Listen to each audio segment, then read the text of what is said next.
And I'll show you a couple more physical phone features as I show you the demo.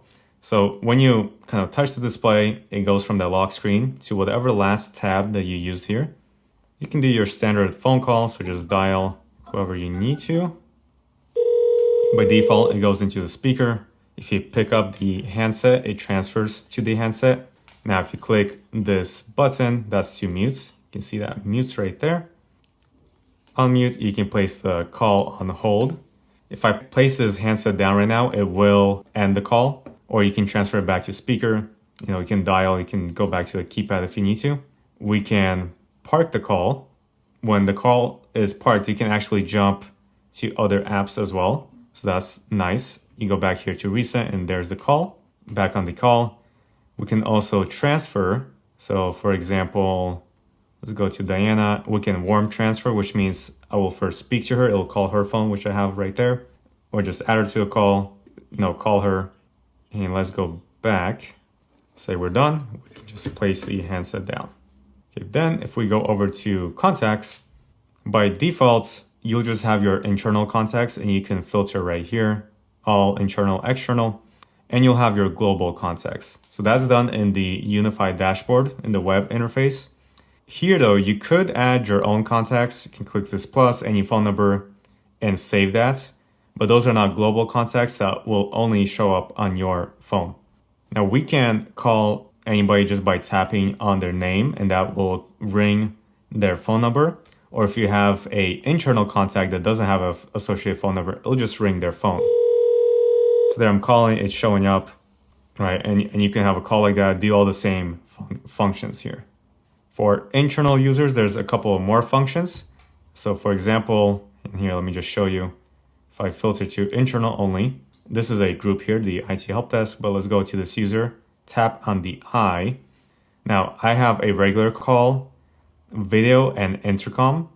I can also go here to edit. You can actually do this on any contact and modify the ringtone. So there's other ringtones, not just the standard one. This is a global user, they're part of the system, so I can't rename them here, but you can just change the ringtone. Now let's go back. I can do a video call. So there's a camera here. Okay, so this is, you can see the quality of the camera right here. Pretty good. It's back. If I go to this window here, it's gonna, pretty bad backlight there. So it's calling right now, I'll answer. Okay, so my video feed is right here at the top, the smaller window. And then the other feed is from the other phone that I have right there. There's a privacy shutter on the actual video. So you see it cuts it off completely there. And there it is back. We can also select intercom. And that essentially automatically dials the other phone number associated with that user. So it just connects automatically. And you can have it set up so you're muted when you receive an intercom call or not.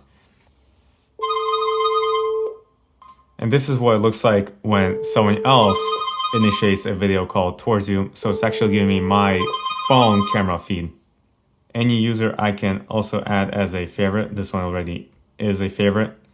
They just have a phone call associated with them. But if I had an internal user and I add them to favorite, it can be for intercom, for a video call, right? I can select what that favorite function does. So here it shows a little video icon by that contact, meaning that it will initiate a video call. And then in recent is our recent, call history. And you saw there was a little red notification for a missed video call that I had. You can filter just to the missed calls, video, or whatever calls they were. And then finally, we have voicemail. So it shows me a red dot. And that's, by the way, why this LED indicator is pulsing in blue. That just means you have some kind of notification, either missed calls or voicemail. So let's listen. We have something here from Bruce Wayne. So it'll just play back the message. You can pause it. You can call back, delete that. We can also transcribe this. So the first time you click to transcribe, it takes a couple seconds, depending on how long that voicemail is. And that's the transcription.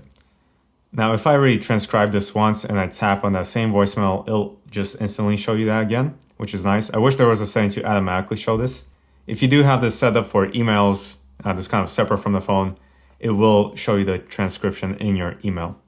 And your personal voicemail greeting is set here by tapping on greeting, which essentially gives you instructions on how to do that. You just have to dial and hold 1, and that'll take you to your voicemail setup. Okay, and finally, it does have like if you're familiar with an iPhone, I guess Android phones as well, if you pull down from the top, it'll give you any missed notifications here as well. It's kind of your control center. So first you have your status, right? Available, do not disturb, and you can do a redirect and punch in a number there.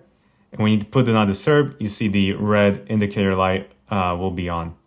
Then we have the screen brightness right here, the volume, which is the same as this button down here. So this is a shortcut to your volume, and then that's your app switcher. But let's jump back here to our control center.